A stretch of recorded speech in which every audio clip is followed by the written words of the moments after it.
বাউল আবুল সরকার আল্লাহ তাআলার শানে বেয়াদবি করেছে। আল্লাহর কথার কোনো মাথা আমি কিছু পাইনি, মাথা কোনটা এটা আমি পাইনি। এক মুখে যে দুই কথা কয়, হ্যাঁ মুখ কয় না হুক কয়।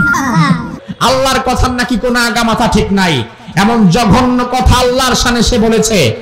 আল্লাহ তাআলার শানে যেই কথা বলবে, সে বাউল হোক, আবুল হোক, পাগল হোক, যেই হোক না কেন, যদি ধর্ম অনুভূতিতে আঘাত করে, ধর্মকে অবমাননা করে, রাসূলের শানে কটূক্তি করে, আল্লাহর শানে কটূক্তি করে, তাকে জাতির সামনে ধরে দৃষ্টান্তমূলক শাস্তি দেওয়া লাগবে, যেন বাংলাদেশের বাকি বাউলদের গোষ্ঠী সুদ্ধা সোজা হয়ে যায়।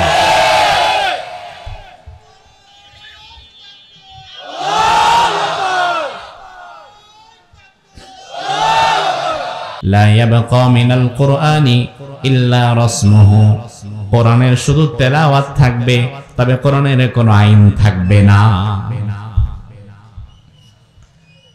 এমন এমন মানুষ কোরআনের অপব্যাখ্যা করবে, যে মানুষের অপব্যাখ্যা শুনে বাকিরা ঈমান হারাবে।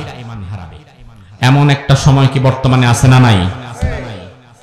আমি দেখলাম সেদিন এক বাউল শিল্পী, বাউল শিল্পী চিনেন আপনারা?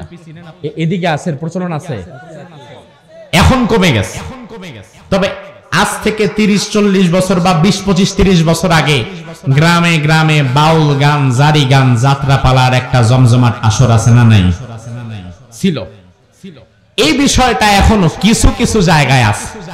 এর মধ্যে অন্যতম একটা হচ্ছে মানিকগঞ্জ, পুরা বাউলের কারখানা। ওখান থেকে বাউল উৎপত্তি হয়। আর এই বাউল শিল্পীরা যা বলে সব কোরআনের অপব্যাখ্যা, ইসলামের অপব্যাখ্যা, নাউজুবিল্লাহ বলে। আমি শুনলাম এক বাউল শিল্পী আবুল সরকার, সে বলছে যে আল্লাহ যে কোন জায়গায় কি কয়, আল্লাহর কথার আগা মাথা কিছুই বুঝি না, নাউজুবিল্লাহ বলে। আরো বাজে ভাষায় সে এমন কথা বলছে যে কথাগুলো আমি আমার আল্লাহর সামনে উচ্চারণ পর্যন্ত করতে পারলাম না। আল্লাহ তাআলাকে ছোট করে গালি দিয়ে হেয় করে কথা বলছে যে আল্লাহর কি বুদ্ধি শুদ্ধি নাই, কই কি কয় নিজেও বুঝে না, আমরাও বুঝি না, নাউজুবিল্লাহ কয় না।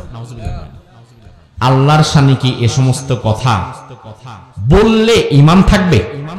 কি বলেন, ঈমান থাকবে? প্রশাসন তাকে গ্রেফতার করলো, কারণ ধর্ম অবমাননার মামলা হয়েছে, প্রশাসন গ্রেফতার করেছে। আর মিডিয়া পাড়ায় হইচই উঠে গেছে, হ্যাঁ বাউলদের কণ্ঠ চেপে ধরা হচ্ছে। বাউলদের কণ্ঠ চেপে ধরা মানে বাংলাদেশের কণ্ঠ চেপে ধরা। মিডিয়াতে এমন কিছু হলুদ সাংবাদিক আছে, ইসলামকে আপনি জবাই করে দেন, একটা কথাও বলবে না, আর ইসলামের বিরুদ্ধে যেই কথা বলবে তারে তারা হিরো বানায় রাখবে। এমন সাংবাদিক আছে না নাই? 5ই আগস্টের পরে আমাদের ব্যর্থতা হচ্ছে, আমরা নতুন করে ইসলামিক টিভির সামনে আনতে পারলাম না, দিগন্ত টিভিকে সামনে আনতে পারলাম না, ইসলামিক টিভিকে সামনে আনতে পারলাম না। এখনো পর্যন্ত এই দেশের মুসলমানদের মিডিয়ার দিকে যথেষ্ট দুর্বলতা আছে, এখনো পর্যন্ত আছে, এখনো পর্যন্ত আছে, যেটা এই দেশে ইসলাম প্রতিষ্ঠা হওয়ার মধ্যে অনেক বড় বাধা। মিডিয়া যদি হাতে না থাকে আপনি পৃথিবী কন্ট্রোল করতে পারবেন না।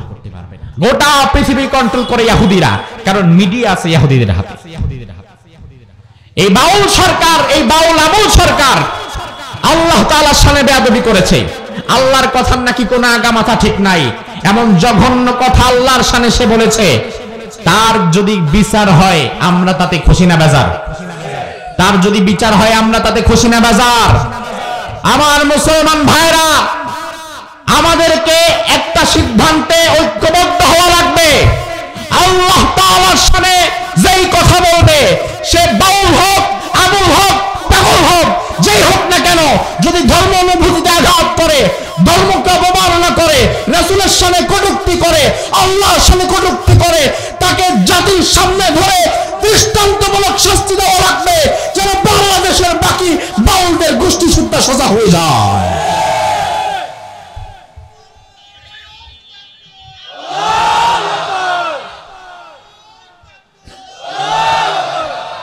এই বাউলগুলা যা বলে সব ইসলামের অপব্যাখ্যা।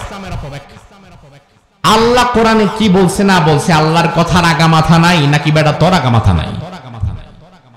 আল্লাহর কথা বোঝার মতো ক্ষমতা তোমার নাই।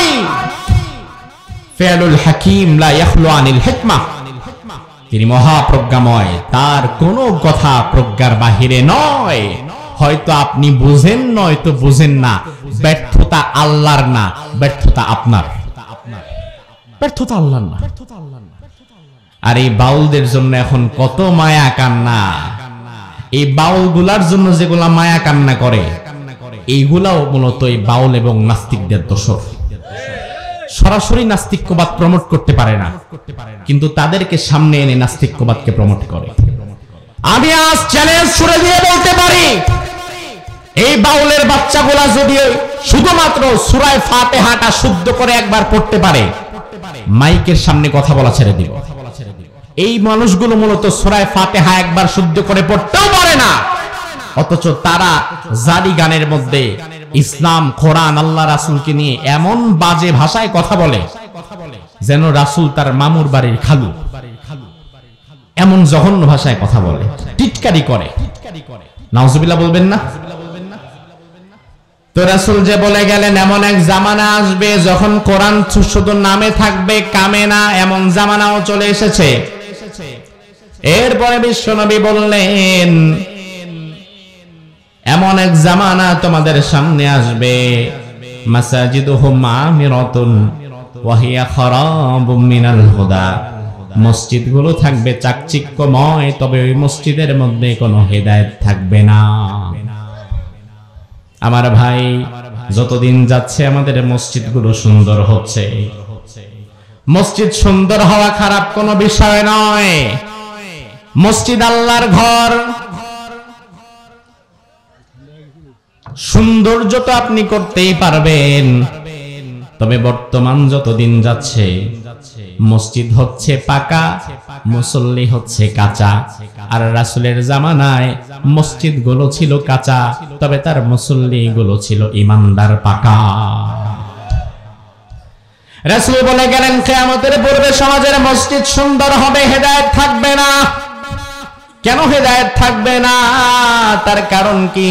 তার কারণ কোরআনের সঠিক কথা ইমাম সাহেব, খতিব সাহেব যদি মসজিদের মিম্বার থেকে বলতেই না পারে, তাইলে হেদায়েতটা আসবে কোত্থেকে? বর্তমান বাংলাদেশে যত হাজার হাজার মসজিদ আছে, 3 লক্ষ মসজিদ আছে সরকারি হিসাব মতে। বেসরকারি ভাবে মসজিদের সংখ্যা এর চেয়ে আরো বেশি। লক্ষ লক্ষ মসজিদ, এর মধ্যে এমন মসজিদের সংখ্যা অনেক বেশি। এই মসজিদ থেকে ইমাম খতিব কোরআন এবং হাদিস থেকে নির্দ্বিধায় হক কথা বলতে পারে না। সমাজে একটা অসঙ্গতি হচ্ছে, চাঁদাবাজি হচ্ছে, জুলুম হচ্ছে। ইমাম সাহেব যদি চিন্তা করে আমি এই জুলুমের বিরুদ্ধে, চাঁদাবাজির বিরুদ্ধে ইসলামের দিক নির্দেশনাগুলো তুলে ধরব, আলোচনা করার আগেই তার কানের মধ্যে সভাপতি আয়েশা কয়, হুজুর আর যাই করেন না করেন, আমাদের মসজিদে কিন্তু কোনো রাজনীতি করা যাবে না।